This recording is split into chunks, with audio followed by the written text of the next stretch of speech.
was the net benefit over the term of, you said 273? 200. Oh, you mean the total amount of savings? Yeah.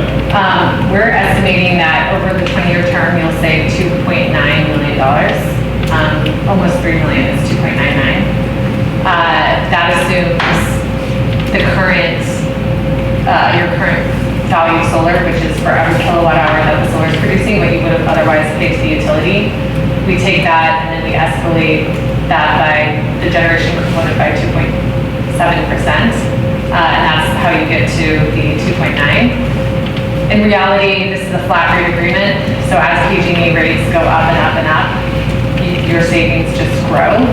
And what we've seen when we've gone back and done analysis for customers who have systems now that maybe they signed 5 years ago or 6 years ago is that their savings have far exceeded what we've modeled. So we would hope that that would happen for you.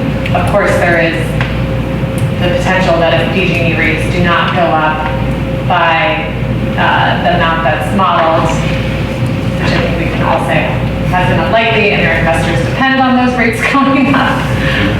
But if that were to happen, then the savings would be less than that 2.99 million. Okay. Is there a particular reason that we chose a 799 kilowatt hour system as opposed to 800 or some other round number? It's interesting. It was originally what was the original system size? I don't have the original system size in front of me. There has been slight changes in the system size.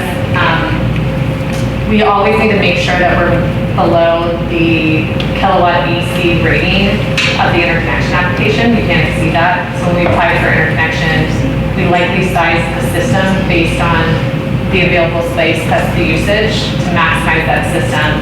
Then we apply for interconnection with that AC system size.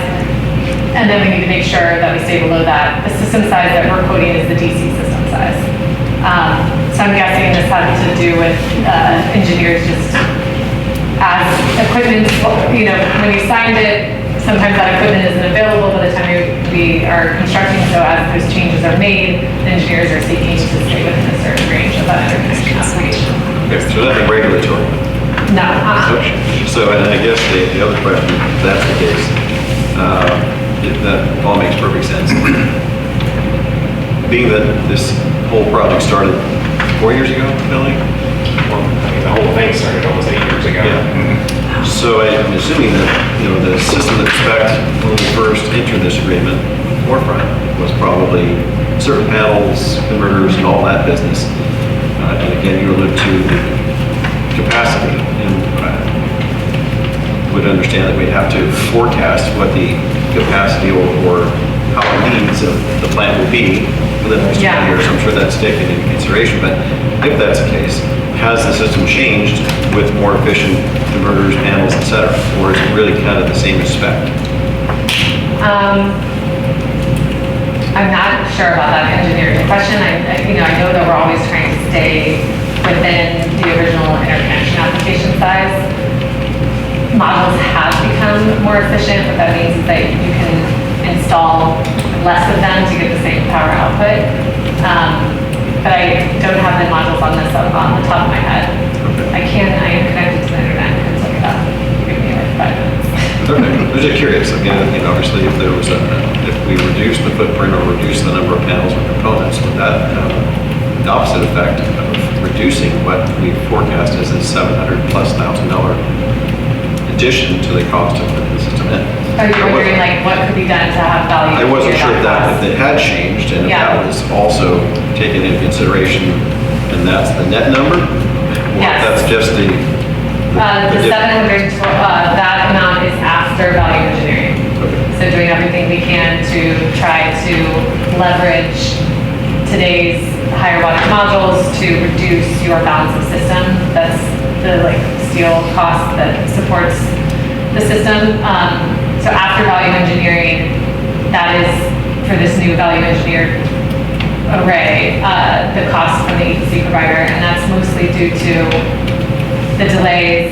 And we understand that I think you're still working on the switchgear project that we're gonna tie into, but like there's been delays in terms of our ability to integrate with your facility, and that combined with this unprecedented inflationary period we've been in, has resulted in significant construction cost increases.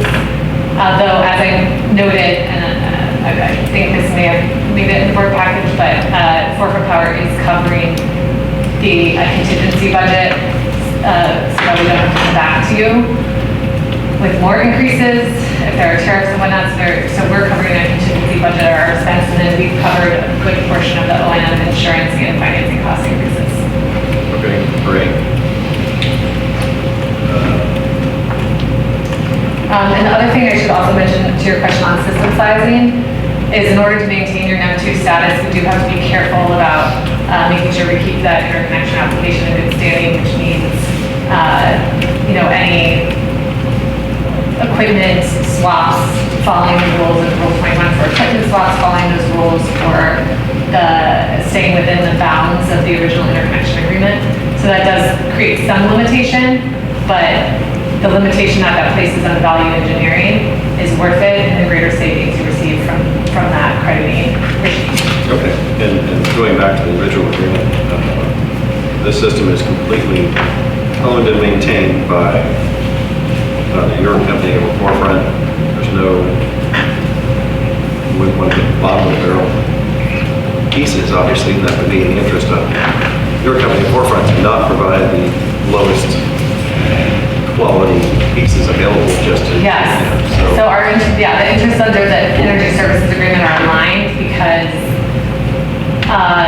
we're the owner operator, we own, operate, and maintain the system for the long run. So if we pick bad components, then that increases our operations and maintenance expense in order to deliver the energy to you all, because all of our agreements include a production guarantee. And if we don't make that production guarantee, then we have to pay you for lost savings. So yeah, and also all of the financiers who also participate in the project, they require Tier 1 bankable equipment.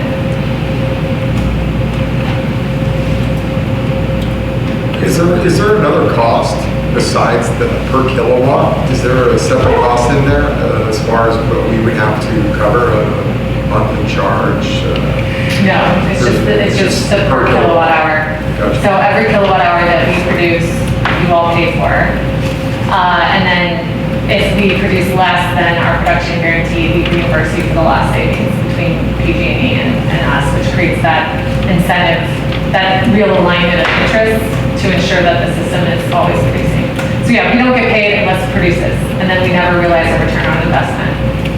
What happens with excess that doesn't get you, so you're basically, if I'm understanding right, whatever whatever the panels produce, we use, that's what we're paying for, right? And any excess would go. Yeah, so every kilowatt hour we produce, you pay us for that kilowatt hour, no matter whether you consume it simultaneously or whether you are unable to consume that and it gets exported. So that's why in the savings analysis, we bifurcate that usage. So we look at your 15-minute data for what you've been using every 15 minutes for the past 3 years. We're typically looking at that historical pattern, and then we quantify what percentage of our production is offsetting kilowatt hours that you would otherwise purchase from the grid, and then what percentage are we exporting. And each of those gives a different dollar value associated with it in the savings analysis. And this net energy metering 2.0 that we're talking about, that you all acted early and achieved legacy status under NEM 2, is what they call it, NEM 2. That has a higher rate for exported electricity. So for every kilowatt hour that you export, yes, you pay us a value, but then you're getting back from the utility basically full retail rate minus non-bypassable charges. And so that export rate is usually above the PPA rate. Under net billing tariff, which is the next thing, had you not acted early, the crediting is based on this very complicated model called the ACC. And, it's really customer by customer whether that credit is going to be sufficient to cover your PPA rate. There's no storage associated with the system, No. so any usage at night, there's no sun, there's no power comes from the grid. Yes, exactly. So you'll still be consuming from the grid. Yeah, that's right. And so if during summer months we're producing a ton, you're going to be generating those net energy metering credits, and that's going to offset, the usage what you use from the utility at night. And so the projected usage is 24 hours, so it's a constant use 24 hours a day. Yeah. So we're overproducing during the day and then using credit at night. Yeah. We analyze storage too on every single project, so if there's no storage here, it's because it was not accountable. I have a question. When we change over to the new system, the membrane system that we're planning on moving towards, is our usage going to change? Our usage is going to go through the roof. This system is designed to cover the projected usage of the new treatment processes and the new pumps. But then, okay, so that's what was used to take these 15-minute projections? Well, data based on those usages from Closina was provided, and data from our current usage was provided. So we gave them all the data that we could. Who's Closina? Closina is the manufacturer of the treatment plant that we're purchasing. Yeah, so we typically will take into account historicals, and then if there's planned usage expansion, then we work with the manufacturer of that equipment, or usually there's an engineer that does calculations on the projected energy usage of that equipment, and then we adjust the historical usage to reflect the new reality. Schedule B is to be provided. That's the sites and specifications. Which page are you on? 294. Is this in the consent or the change in acknowledgement? This is in the consent, Schedule B of the consent. Sites and specifications. Yeah, it's in the consent form. Okay, Schedule B. and that's blank right now? Yeah. Okay, I mean, that's typically just a picture of the conceptual layout and then Right. Okay, and that's on what page? So we will provide that for inclusion in that consent. Well, we're taking action tonight, or not? This is just to approve the agreement changes and the assignment. I have a schematic of what it would look like if you want to see it. I mean, I can email it out to the board. It's just a concept at this point. They don't have final plans yet. That would be included in the overall agreement once it's Does this final. depend on if it'll fit? It fits. Yeah, We've we've already done verified that. significant engineering, yeah. Any other board questions or comments? Are there any public comments? Oh, I've got one. I don't know if I misunderstood you. Basically, you're gonna put this in, right? And it's not gonna cost the district anything. But we're gonna buy electricity from you. Yeah, that's right. Okay, but as far as the construction and putting it in and everything, Yeah, and then we just buy the power from you. yeah, that's right. And so we only make money if the system's producing, you all are paying us for it. Otherwise, this was a losing endeavor for us. Because we would have paid For how many years? millions of dollars for the system, yes. Okay. So, we pay the upfront cost, the O&M, the asset management, and then, we need to keep it going so that we realize the benefit for us that we were assuming when we decided to pay millions of dollars upfront. Okay. Thank you. That's why I need to build solar. is there any public comment on this item? Thank you. Okay. I would motion to amend this code sign the contract with the change to section 5E, that the consent will be governed by and construed in accordance with the laws of the state of California. That would be in alignment with the original contract.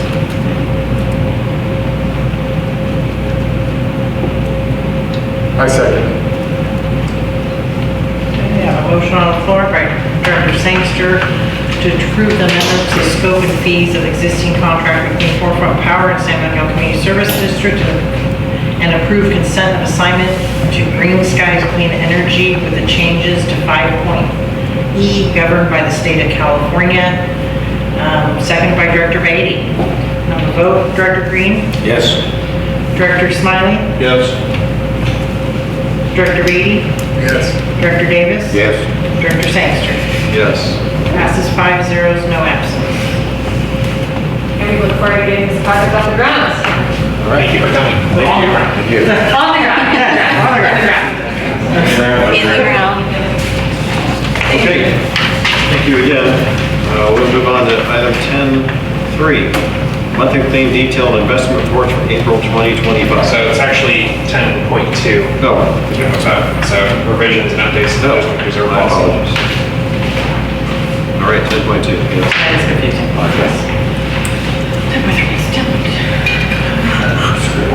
So this item is being brought to the board for minor revisions to the district reserve policy. When coupled with the district investment policy and other documents, this is the strategic plan and utilities master, such as the strategic plan and utilities master plan, helps the board remain transparent and make more informed decisions regarding the financial health of the district when it comes to short and long-term planning. There is a, or at least it should be, it looks like there is a red line version and a clean version. Other than minor title corrections, there is an acknowledgement in each section that all interest earned in funds held at the bank or in separate investment in operating funds will be committed to the operating for the fund which they are earned. It's the same statement in each section. The title is changed, so it's the operating funds, it's capital funds, reserves, what have you. This is just to ensure that the money that was collected for capital purposes, for instance, the interest that is earned on that is maintained in capital, so it helps grow the capital fund. It is not diverted to a different unrestricted fund or restricted fund, whichever case you want to look at. In section 2, under post-employment benefit reserves, a statement was added. Any existing unfunded period liabilities, UALs, for retirement will be amortized over a period of 5 years or less. New UALs will be paid in full annually. This is a current practice. The previous unfunded liabilities are on a payment plan with CalPERS to be paid off within 5 years. And any new unfunded liabilities are being paid annually so that we don't incur any unfunded liability for more than the year that it's incurred. As I'm sure most of you are probably aware, the bigger cities near us, the county and the state, are in deep debt, sometimes in the billions of dollars, for their unfunded liability for employee retirement. So we're trying to prevent that by paying for them up front. In section 3, debt service reserves, all interest earned, the same as all in debt service reserves, accounts will be committed to the reserve for the fund which is earned. The only debt service reserve we have is for water for the USDA loan at this current time, but this would apply to any new debt service.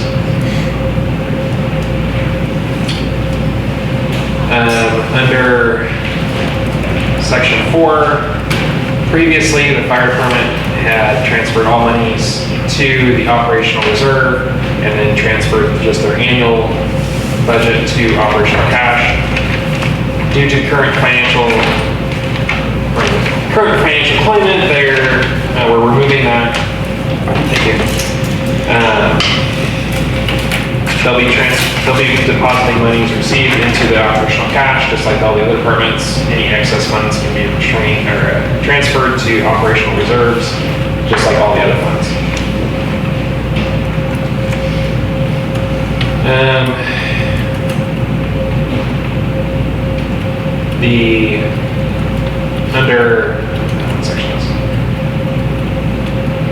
Under section 5 for capital reserve funds, under wastewater, a specific target for wastewater treatment plant long-term maintenance requirement of $1 million.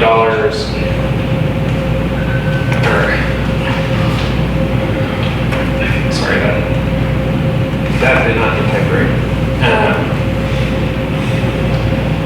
No, it did. I'm sorry, where are you going? The specific wastewater treatment plant long-term maintenance requirement of $1 million is annual budgetary commitment of $100,000 per year. This is currently budgeted.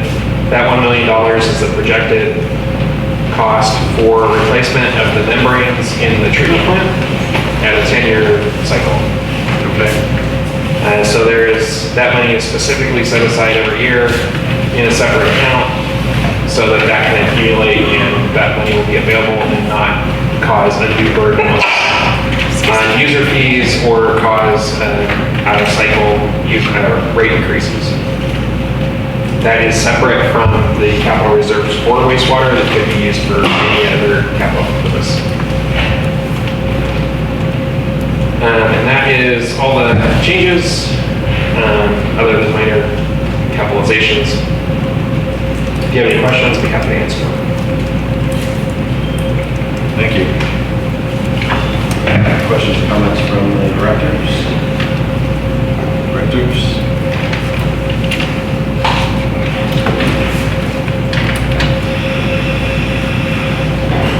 Any public comment on this item? Okay. We have the action. So if you're looking for a motion to approve.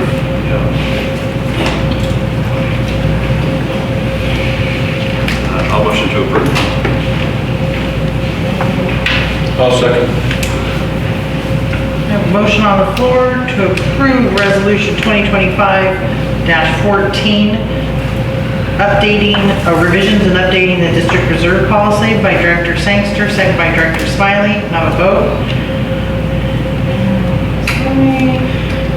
Director Beatty? Yes. Director Davis? Yes. Director Dean? Yes. Sorry. Director Smiley? Yes. Director Sangster? Yes. Passes 5-0. No absence. Thank you. Moving on to item section 10.3. Monthly claims detailed investment reports for April 2025. 10-4. Huh? It's 10-4. Oh. It's All right. okay. It was 10-3. It was 3-4. You don't have to update the number in future reference. It was 10-3, but now it's 10-4 because we moved to 8. And then this happens. So this item is the review and accept the enumeration of financial reports from April 2025. The reports are attached. Ms. Heido is not here tonight. If you have any questions, I'd be happy to answer them.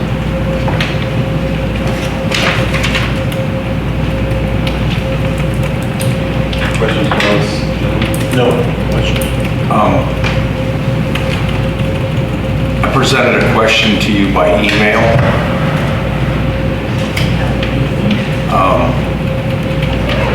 I can wait until the next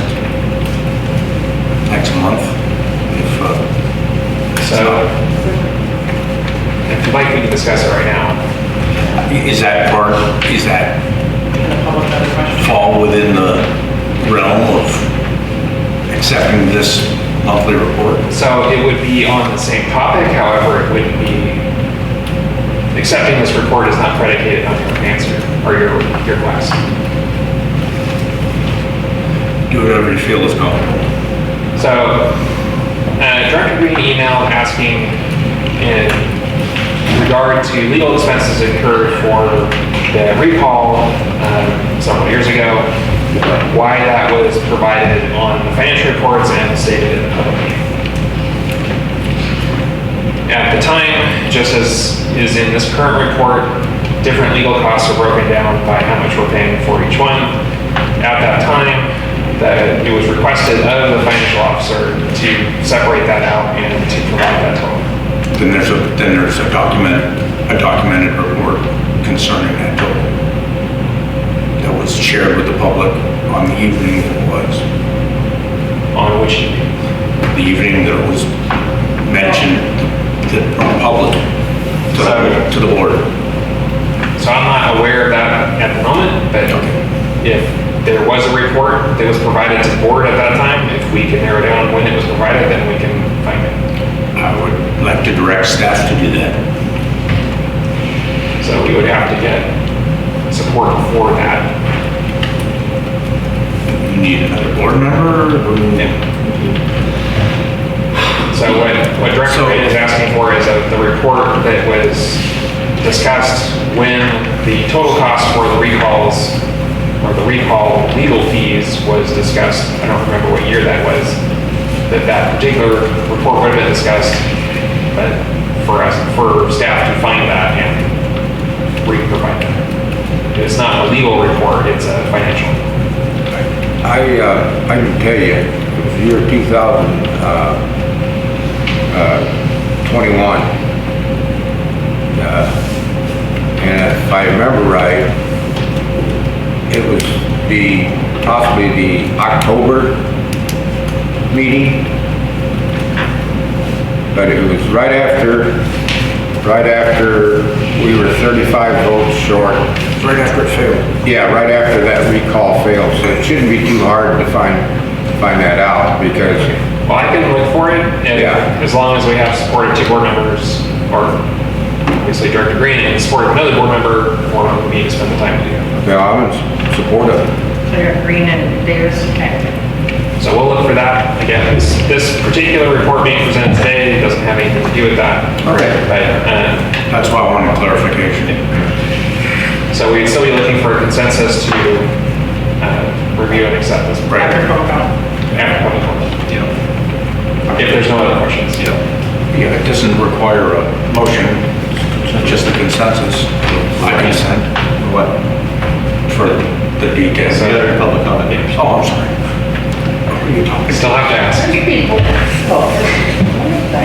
public comment on this? No. Any of you could be the public at any time, Yeah. should you so choose. It's true. She said. Okay, so no public comment. You were going to motion? No, it doesn't, it's Oh. just a, Just a consensus to receive and file. Okay. I give my consent. I concur. Davis, I can consent. I don't know what it is. I we're don't know what it is. receiving and Accepting filing. the financial report? Receiving. Oh, okay, yes. Okay, I was thinking File it. of Sorry. I was I hearing got something consensus to else. file. Okay. Okay, moving on. Okay, we're going to move on to the next item, which is authorizing the abatement of weeds within the district boundaries, Resolution 2025-18. Hello, directors. The suggested action is to discuss and consider objections to the notice to remove and destroy and/or abate vegetation, rubbish, and debris, overrule any objections, and adopt Resolution 2025-18, authorizing the fire chief to have weed abatement work performed from the attached list to Exhibit A. Discussion is as follows.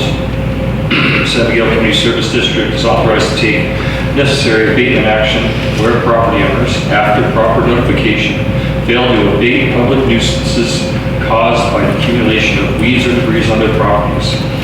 In accordance with the sections of Section 14875 Health and Safety Code and 2022 Fire Code, Section 4907 and 4908, property owners on the attached list have been given notice to destroy weeds as notice. The notice advised property owners that the district board of directors would hear objections and give consideration on the May 22nd, 2025 meeting to hear consideration of all objections and protests to the proposed removal of weeds. At the end of the discussion, the board may allow or overrule any objections to the removal of weeds, after which it requires jurisdiction to order the abatement of public nuisances. By adopting copy of the attached resolution, the board will authorize the fire chief to hire contractors to abate the remaining fire hazards. Approximately 428 notices were sent out to property owners on April 24th, 2025, informing them of their obligation to abate their properties of combustible weeds by June 2nd, 2025. The attached list, Exhibit A, is a list of 97 properties that were given notice to abate weeds. On June 2nd, the final assessment of lots from Exhibit A will be performed. The lots that did not comply with are subjected to abatement by the district. Excuse me. A new list of lots that require abatement will be presented to the board at the public hearing held on June 26, 2025. The fiscal impact is the district will incur initial costs associated with the performance of abatement. However, once the abatement occurs, district staff will notice public hearing for the June 26, 2025 board meeting to initiate the process of placing liens on specific assessments for each affected parcel. And attached, you'll find a list of properties that are still out of compliance. Thank you. Is the objection notice that they can only object in person at this meeting, or could they object it prior with a written? If they received a notice, they can come to this meeting and say, I object, I will abate my weeds. If they do not abate their weeds by the 2nd and we abate their weeds, they can protest that action. It hasn't happened yet. Thank you. Line 54 of your list, What's that? the property list, Yes, sir. line 54, it says 011th Street, and then there's also a 0 K Street. There's a lot of properties that don't have addresses yet, so they're just APN numbers. So this list has the APN number, which is a substitute for that address. I do plan review, and the plan reviews come in as APN, N Street, for example. There's no property addresses or address assigned to that property since it's a vacant lot. So where would a 011th Street be? It would be whatever that APN is. I'd have to look it up. Is the corner of 11th and Mission on this list? I couldn't tell you without looking it up. The corner of 11th and Mission, the ditch is county right away.